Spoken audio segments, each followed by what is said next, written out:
It's Saturday, 9:30 a.m. and we're back with 15 incredible watches landing on the website. If you're new here, my name is James. I run Kibble Watches here in Clerkenwell, London. And every single Saturday, 9:30 a.m. we put new watches on the website. And as you can see, it's usually an incredible variety ranging from modern watches to vintage to affordable to some more sort of dream level pieces that people aspire to. There really is a bit of everything in every single drop, as well as a huge selection over on the website. I believe there's over 200 watches available there, so be sure to check them out, have a scroll through, grab yourself a tea or a coffee. If it's later in the evening, maybe a nice whiskey, whatever is your choice, and have a little scroll through, and I guarantee there'll be something that you like on there. Now, as always, every single watch you see here is listed down below in the description, so you can skip to a specific watch. Let's say you're just here to see this incredible new old stock Universal Geneve. You can do so via the description, as well as a link to the website where you can view all the details, the images, the price. And on the first photo, this is the case for every single watch on the website, the first photo, bottom right-hand corner, you can view more images. You click that button, it will take you to a Google Drive, and they're all shot with the phone under our studio lighting. So that way you get the professional sort of shots that we do, as well as more natural phone shots as well. There should be a video in there as well, so yeah, be sure to check all that out. Now, before we dive into the watches on the table, what's on wrist? I'm wearing an absolutely incredible 1966 Seiko 62 MAS or 62 MAS. This is a really wonderful example. It's worn, it's enjoyed, it's got some patina. The dial has gone to this wonderful, really grey colour, and so is the bezel, and I've paired it on like a grey suede. I think it looks perfect. I've been really enjoying this one. It's the big crown, it's the 6217-8001 from March 1966 to be exact, and it will be coming for sale eventually. So yes, shoot me an email if this is one you're possibly interested in. I can let you know once it's done with the watchmaker and ready to come up for sale. So let's crack on with what you're here to see, and we're going to start up here with this incredible Nomos Club Neomatic Worldtimer in silver. This is the 40mm reference 791. Now, as you can see, you've got a really lovely silver dial with those numerals around the outside and a minute track, running seconds down at 6 o'clock, and then you can see you have a second time zone over at 3 o'clock. Now, to set the time on this, what you essentially do is work your way around, set the GMT to where you want it to be, and then you can push the button at 2 o'clock, and that will progress the hour hand forward as well as the world time around the outside, as you can see. So what you got to do is just play around, set the time to how you want it, and then off you go. It'll all be set, and you can use it as such when you land, wherever you're going to land. You can just flick through and change the time. So really useful world time function, and again, done beautifully. I think Nomos have really knocked it out of the park with this one. As you take a look around the case, you'll see a nice polished bezel as well as a polished case. Pusher over at 8 o'clock, which you can use to set the second time zone hand as well. And then you can see the pusher up at 2 o'clock with a signed screw down crown at 3 o'clock. It comes paired on its 3-link bracelet, which is brushed on the outside, polished on the inside, as well as a folding clasp, which has 3 holes for adjustment.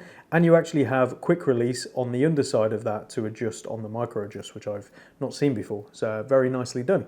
Exhibition caseback showcasing the Nomos caliber DUW3202, which is an in-house movement, very nicely decorated and quite an achievement for Nomos at this price range. This one is from April 2025 with its box and paperwork. It has been worn lightly, so a couple of very minor hairline scratches here and there. Still even has the sticker on the clasp as well. It's 40mm by 48mm lug to lug, and here it is on my 7-inch wrist, only 10mm on the thickness and 20mm on the lugs. If you're after a world time and you want something a little bit different, I think Nomos have really knocked it out of the park with this one, so definitely consider it. From there over to a classic with the Rolex Oyster Perpetual date. This is a silver dial in 34mm, the reference 15200, which is a sapphire crystal model, and it has the automatic Rolex caliber 3135. So it is kind of the quintessential perfect mid-ground for people who want that 34mm, slightly vintage in its design and everything like that, but you've got modern reliability and modern materials like a sapphire crystal, so you haven't got to worry as much. As we take a look around that dial, you can see a really wonderful silver dial, baton indices, baton hands, date at 3 o'clock with a cyclops over there, and the way it's aged is beautiful. It has a slight hue to it, which is really interesting and kind of only visible in person. A really nice polished bezel with polished sides and brushed tops. The case is actually really strong, and this is later than lug holes, so there's no lug holes in the case either. As we take a look at the Oyster bracelet, it's in very good condition, very nice and strong. Not a lot of flex at all on this one. Sign folding clasp with plenty of adjustment there so you can get a really comfortable fit. And then, as you'd expect, a plain screw down case back, as I say, holding a automatic Rolex caliber 3135. This is from circa 2002 based on the serial, and it doesn't come with any box or paperwork, but it is priced very affordably at just around a £3,000 price mark. You're getting a hell of a lot of watch for the money. Here it is on my 7-inch wrist. You'll know I'm biased with 34mm Rolex. I think they're perfect. I have a 6964, well, no, what is the reference? I can't remember the reference off the top of my head, it's just left me, but I absolutely love it. It's a 34mm vintage watch, and this is 34mm by 42.5mm lug to lug, 11.5mm on the thickness, and 19mm on the lug, so you can definitely get some great options from Strap Tailor, Watch Gecko, wherever you get your straps, and it's also a strap monster. Brown suedes, things like that is going to look incredible on this, so definitely play around. Now onto a watch I have sold and very excited to bring back to the website. When watches are this beautiful and this rare, I'm always happy to take them back. So this is a gorgeous Girard-Perregaux 18 karat pink gold square Art Deco piece, as you can see. And the highlight to this one is that hidden date at 3 o'clock in that square indice, as you can see. It's absolutely gorgeous. And you have black onyx markers for the 12, 6 and 9 on the case, as you can see. Really simple silver dial with Girard-Perregaux stated in these very small gold hands, as well as a bit of patina on the right hand side. As you can see in some of the photos, we have highlighted that. The case is 18 karat pink gold, or rose gold as we call it today. It's got this really wonderful hue, and it appears to me to be, you know, very lightly polished if ever. The top definitely hasn't been polished because that finish would go pretty damn quickly. It's got that sort of cross hatch, very fine finish all the way along, and then you've got these incredible lugs that just protrude off the case, which are polished and have these very sharp angles. It's absolutely gorgeous. So we take a look around the case, you've got polished sides and a gold crown at 3 o'clock, and as we flip it over, a beautifully signed Girard-Perregaux case back right there with a medallion in the center which is raised, and it's just absolutely incredible. Powering this watch is a 39 jewel gyromatic movement by Girard-Perregaux. I won't bore you to reference this one, you can go see it on the website, and it's from the circa 1960s. It's paired on a nice black strap with a gold-plated Girard-Perregaux buckle, and it does also come with its original black Girard-Perregaux strap, which is very heavily worn, but it does come with that as well. As I say, circa 1960s, 18 karat pink gold. I mean, there's a fair bit of gold in this case alone, especially with gold as high as it is at the moment. And here it is on my 7-inch wrist. It's beautiful. 29mm by 39mm lug to lug. It wears amazingly. 9.5mm on the thickness and 17mm on the lugs. This is definitely a piece for the person out there who enjoys something a little different. This isn't going to be a mainstream watch at all.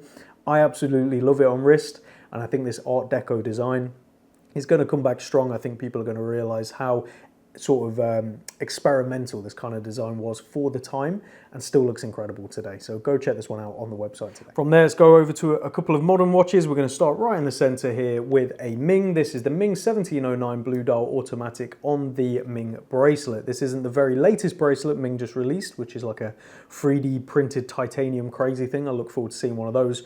But this is the very nice polished steel bracelet, which is absolutely wonderful and really transforms the look of the watch. You have that wonderful blue guilloche dial with that pattern on the inside, iconic white Ming hands which are full of lume, and then you have the Ming outer ring printed on the underside of the glass with Ming stated at 3 o'clock. It's iconic, it's very simple, but it works beautifully, and in the blue it's fantastic. You've got the polished bezel and polished tops of the case with brushing along the sides, and those iconic short stubby curved lugs, which Ming are very well known for. Sign crown at 3 o'clock, and then we come on to that bracelet. It's wonderful. Screw links, really well built, super comfortable as well, and the links are very small as well as half links, so you can get a very comfortable fit. Push button on the clasp, you have to make sure you close the one side first so the other side closes in on it, as you can see. A screw down case back stating everything right there, and inside an automatic Sellita caliber SW330.M1. This is from June 2022 with its box and paperwork ready to go. And here it is on my 7-inch wrist. As always, these wear brilliantly at 38mm by 44mm lug to lug, so really short on the lug to lug. only 10mm on the thickness and 20mm on the lugs. These are absolutely brilliant. The bracelet fits super nice. And again, Jean Rousseau, the strap makers for Ming, so there's some great options out there as well. But go check it out on the website today. From there over to a limited edition Bulgari. This is part of the aluminium series. This is the GMT with Fender, and it's a 40mm, and the color tone on this is absolutely beautiful. I'm not too bothered by the collaboration with Fender. It's not stated anywhere on the dial, it's just on the case back, and it makes no difference to me in my opinion of the watch. But for me, the design of this is brilliant. You've got a really nice sort of fume brown dial with the brown outer ring in two-tone for the 24 hours. Polished hands, a brown GMT hand, a subtle sort of goldy yellow tip on the seconds hand, as well as the text as you can see on the dial. It is beautifully designed and I think looks incredible, and there's not that many brown watches out there. Date over at 3 o'clock, and you have the black, brown bezel as well with the Bulgari repeated around it, iconic for the aluminium range. And then we take a look at the case. You can see you've got the sort of matte blasted sides with those big screws for the strap, and we'll get onto the strap in a minute. A non-signed crown at 3 o'clock, and we flip it over, and that's where you see Bulgari and Fender stated right there, and the rest of the details as well. This is actually a limited edition. I can't remember off the top of my head how many pieces, but you can go see that on the website.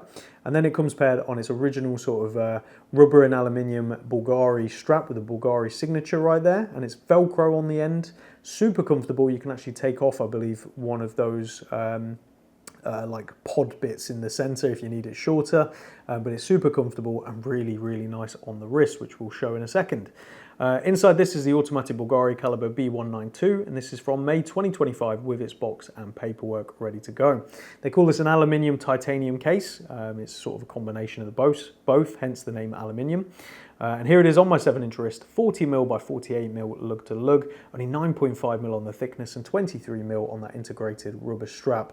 I think if you're after something a little bit different as a GMT, this is really, really cool, and definitely one to see in person. You know, in person you get that dial and that depth, which is just amazing. So be sure to check this one out on the website today.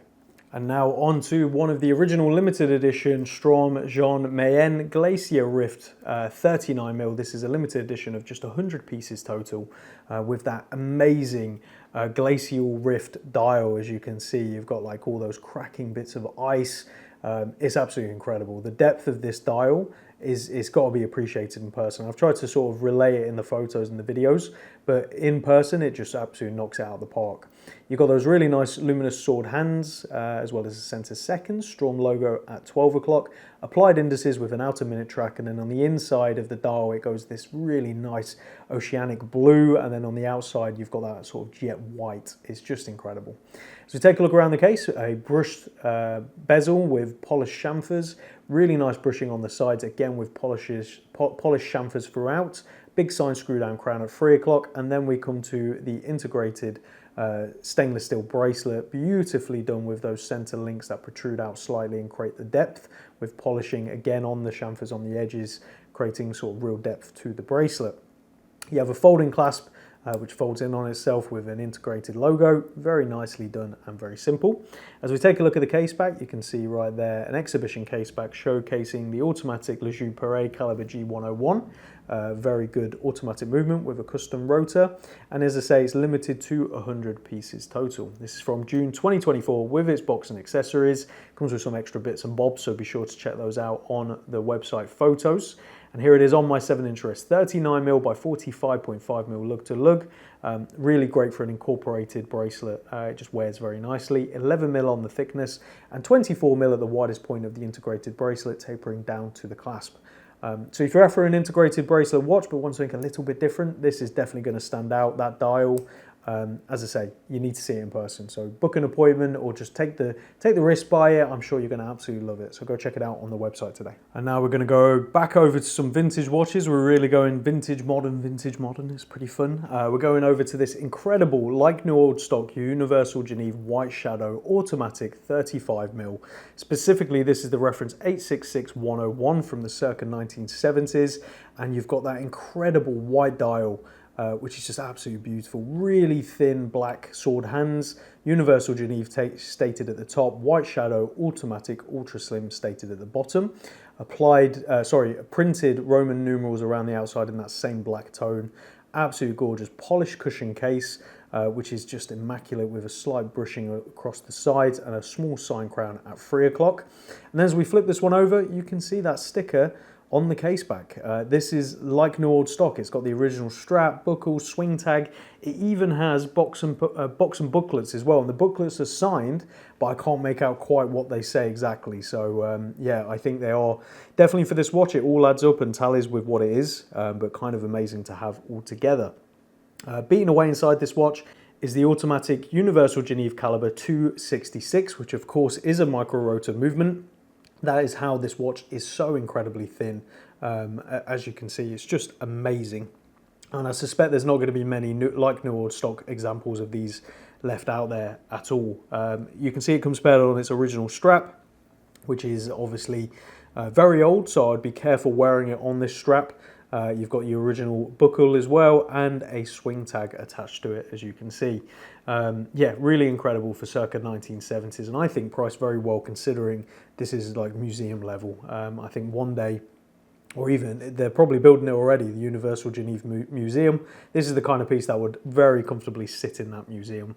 Here it is on my 7-inch wrist, 35mm by 37.5mm lug to lug, so super short on that lug to lug, and it just wears effortlessly. Only 7mm thick, which is insane for an automatic watch at this period, and 18mm on the lugs.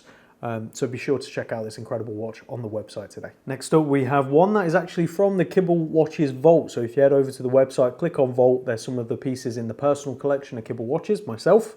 And this is one from there. I'm going to unfortunately let it go. I can't keep them all. And this is one that definitely deserves to be enjoyed. So I will be updating the Vault at some point with some new additions, and some pieces that have gone will be removed as well. So this is the Marc Nicolette Skin Diver. With the date, automatic in 36mm, with the most incredible glossy black dial, as you can see, and that tritium loom around the outside and in those big hands is just immaculate. It's colour matched perfectly and it just looks amazing. You've got a date over at 3 o'clock, which as you can see has got a wonderful red date in there with a white backing. Again, finding a better example than this is going to be very hard. You've got your friction fit steel bezel, which rotates nicely around the outside, which has got a subtle polish to it. And then you've got your original finish on the case as well, as you can see, which has got that really nice brushing to it. It is unpolished. It's an original signed crown, which has got a very subtle M on it. You can barely see it, but it is there. Signed screw down case back as well, with everything stated. It's a reference 734. Beating away inside is actually an automatic ETA caliber 2472, which is also all signed Marc Nicolette, which is absolutely amazing. Circa 1960s, paired on a very nice watch gecko strap. I think it looks and is fantastic, especially for the money. I'm going to regret selling this one, but as always, I can't keep them all. Here it is on my 7-inch wrist, 36mm by 45mm lug to lug, so it's a bigger watch, especially for the era and the design. It is 12mm on the thickness and 19mm on the lugs. So again, endless options from WatchGecko or wherever you get your straps. This is a beauty. Snap it up whilst you can before I change my mind and keep it in the vault. As I say, I will be updating that at some point, hopefully before Christmas, so keep an eye out for all of that. But go check this one out on the website today. Next up, we have a classic Zinn 104 ST SA Black. This is the automatic 41mm on the strap, and I do currently have the white dial as well, which will be coming up, I think, next week or the week after, so keep an eye out for that. But if you want the black dial, which is arguably the most classic one, here it is. Really wonderful black dial, those luminous syringe hands as you'd expect, date over at 3 o'clock, and Arabic numerals around the outside with luminous minute track as well. And then you've got that gloss black bezel, which kind of looks like an old Bakelite almost, with lume in the 12. It's brilliant. The Zinn 104 is arguably one of the most classics from Zinn, I would say, and a lot of people absolutely love it for that reason. You have an all polished case with really nice fat lugs, big sign crown at 3 o'clock protected by crown guards, and then an exhibition case back right there with a Zinn gold-plated rotor. This is an automatic Sellita SW220-1, and this one is from January 2017 with its box and paperwork, paired on its original Zinn strap with its Zinn buckle. The strap has got this very subtle sort of like dark brown tone, and it's very thick as well, so super comfortable once worn in. Here it is on my 7-inch wrist, 41mm by 46.5mm lug to lug, 11mm on the thickness and 20mm on the lugs. This is a fantastic watch for anyone who enjoys German watches or just wants a very affordable diver watch that offers something a little bit different. So go check it out on the website today. Next up, another great and underappreciated watch from Oris. This is the Oris Big Crown Pro Pilot Big Date 41mm on the bracelet. You have a matte black dial, really nice sword hands which are full of lume, a black second hand with a red tip, Oris automatic stated at 12, date hidden away at 3 o'clock, which is colour matched as well. Again, I very much like it when they do that. Big bold Arabic numerals around the outside with a minute track as well. You have this sort of like slanted cut bezel, which is really, really cool. And then this brushing that's all throughout the sides of the case and the tops of the case, as well as a big sign crown with that same finish around the outside, which makes gripping super easy. Comes on its 3-link brushed bracelet with a push button clasp, which has 3 holes for adjustment, so you can get a nice little fit. And then an exhibition case back right there. I'm not going to bore you with the reference to this one, you can go see it on the website. It's a very long reference as always with Oris. But that is an Oris Caliber 751, which will be a Solita or ETA base. Again, you can see that on our website. So be sure to check that out. It's from November 2015 with its box and paperwork and its spare links as well, so it will fit pretty much any wrist. And here it is on my 7-inch wrist at 41mm by 49mm lug to lug, which is really good proportions for these sort of big pilot watches. Typically is IWC, and they are humongous most of the time, whereas this is very wearable. 12mm on the thickness and 20mm on the lugs. Endless options for straps as well. A really nice sort of black canvas strap would make this watch pop as well. So be sure to check it out on the website today. Okay, now we're coming to some very amazing vintage Seikos, and I'm excited to bring these to you guys and girls. First off, we're going to start with this wonderful Seiko 11A indicator automatic steel in 35.5mm. This is specifically a reference 14060, which interestingly enough is the same reference as a Submariner, but hey, there we go.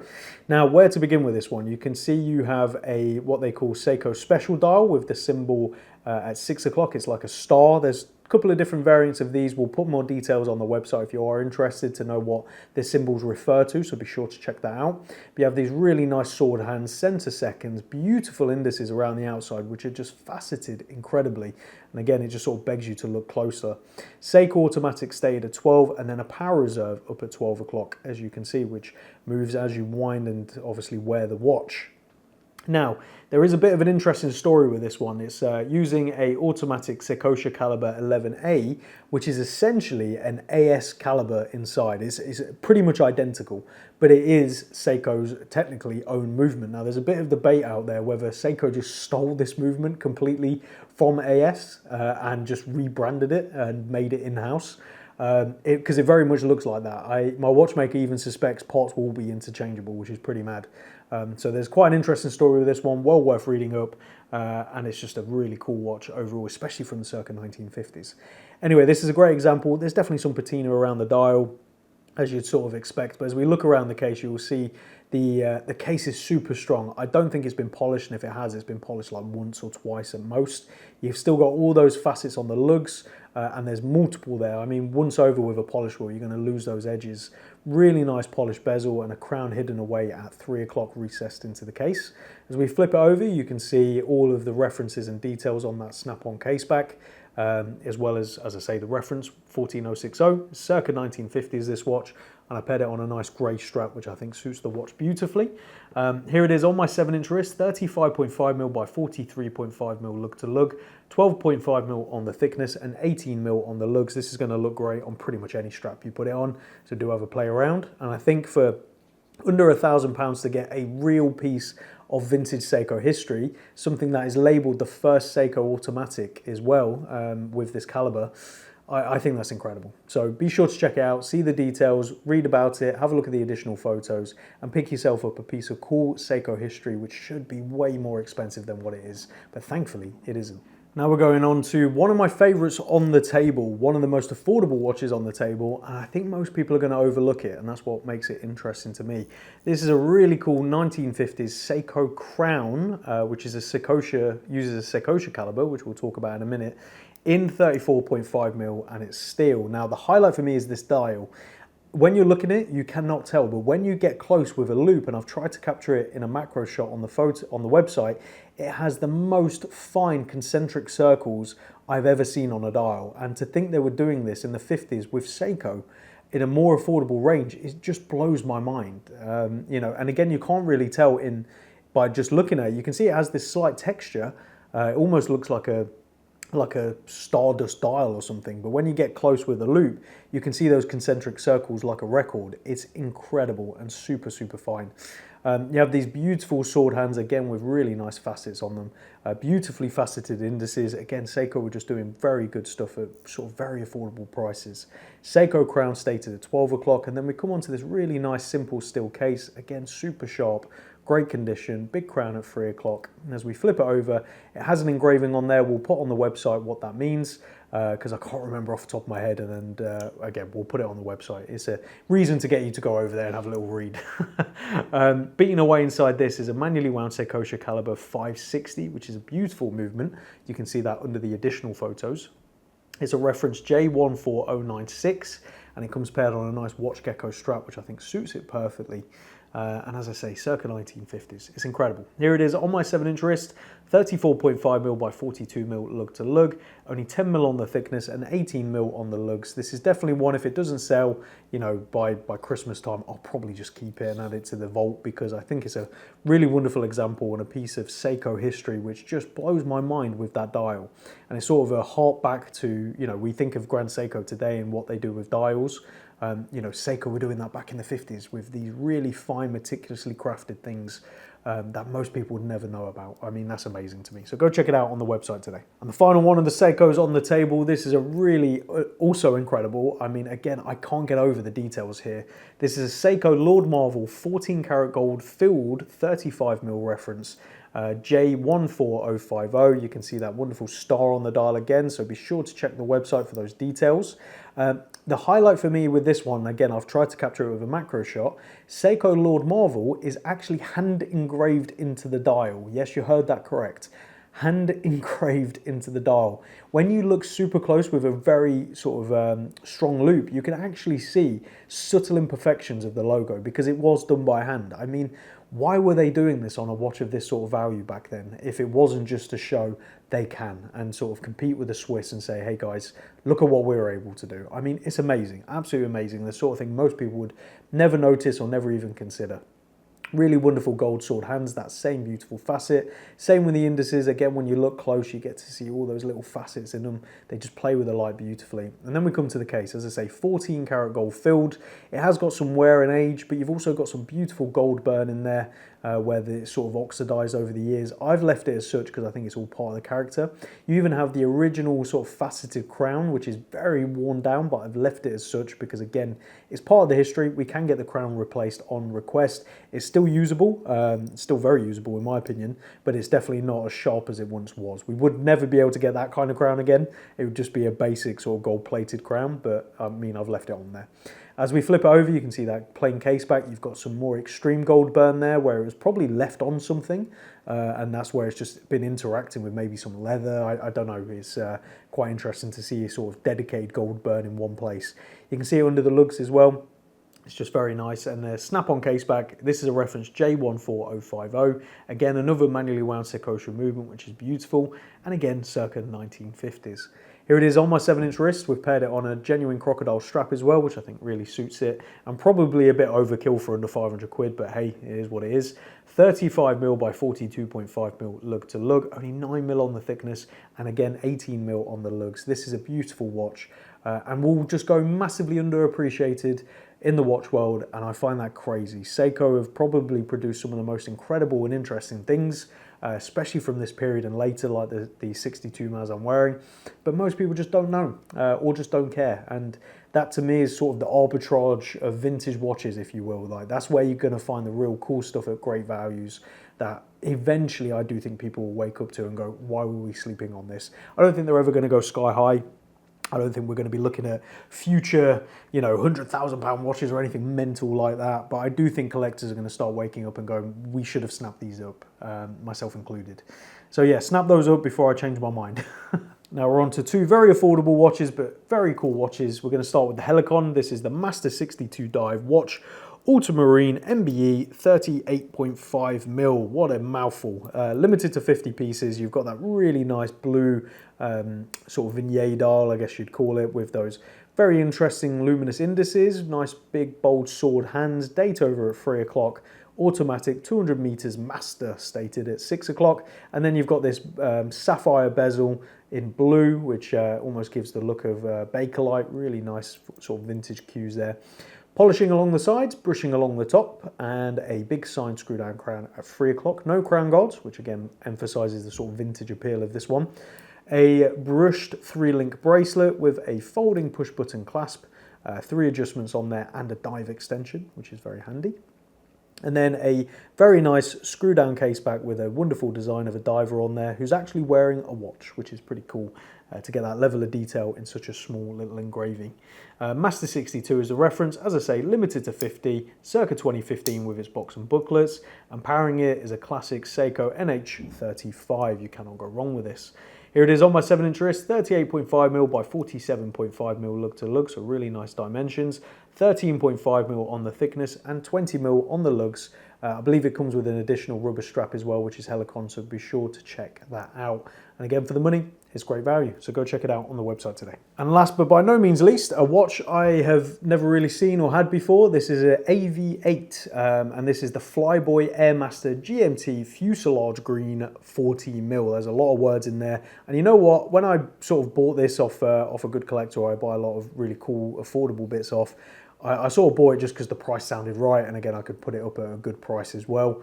But I have to say I'm very impressed with it in person.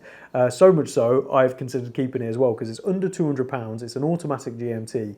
The details on the design on the dial are fantastic. The bezel's really cool with that green and yellow. It's just really nicely done. GMT's on the inner side with a very small GMT hand. Date tucked away at 4 o'clock as well. Those indices with the numerals, the outer minute track indices are actually raised above the dial. So there's insane depth here. Really big sword hands. And as I say, that rotating bezel with the different colours on there, it really looks like a piece of aviation equipment out of a plane. Done very nicely. Brushed and polished case. Nice sort of twisting on there and polished chamfers. Nice crown at 3 o'clock. And then as we flip it over, screw down case back. And I like it when they don't showcase the movement, because I don't think you always have to show the movement, especially when it's a Seiko NH34. It's a workhorse movement, great movement, but there's no need to show it in my opinion. You know, do a nice design instead, and I think they have. Comes paired on its original AV8 green strap with sort of yellow keepers, again sort of in theme with the bezel. It's these little attention to details I think is really good for the price. Signed buckle as well, and it is from 2025 with its box and paperwork ready to go. Here it is on my 7-inch wrist, 40mm by 48mm lug to lug, 14mm on the thickness and 20mm on the lugs. So endless options. I mean, if you're after an affordable GMT that's mechanical, it's kind of hard to beat under £200. Or with Christmas coming up as a gift for a loved one, maybe you want to get someone into watches, this is definitely one to consider. I just really like it for the price. I would probably not wear it much myself if I did end up keeping it, which is why I haven't. I have too many watches as it is. But again, at that kind of price, it just feels like a no-brainer. So go check it out on the website. So there you have it, this week's watches, 15 incredible pieces, a lot of really cool vintage Seikos. As you can see, I got a bit excited with those, so I apologise if it was a bit too much, but there you go. I mean, what a crazy drop to have a £175 GMT mechanical cool thing from AV8, which I mean, I'd never really heard much of, to a new old stock Universal Geneve White Shadow with its box and booklets, to the new Nomos, to Rolex, to a gorgeous Art-Deco Girard-Perregaux in 18-karat pink gold. I mean, this is the diversity that Kibble watches is all about, and it's thanks to all of you watching that I'm able to achieve this. So if you have a watch for sale that you want to sell, please do get in contact. Shoot me over photos, details. We have a sell form on the website. Let me know how much you're expecting, because as I try and tell people all the time, I get offered anywhere between sort of 10 to 30 watches a day from the general public, and that's not an exaggeration. So people who put a price, I get to them quicker because we have a starting point. You know, when you want to sell something, you know how much you want. I know sometimes it can be hard to pick a price, but it helps start the basis in the conversation, especially when I have that many to go through each day. So keep them coming through. This is how I'm able to get some incredible watches, and I really appreciate it. I look forward to seeing you all again next Saturday for another varied and incredible drop, including some really cool vintage chronographs. I'm so excited to bring those to the website, and then some other modern, affordable bits, some more great Seikos. Yeah, there's some great stuff in next week's drop as well. So I look forward to seeing you all then. Take care.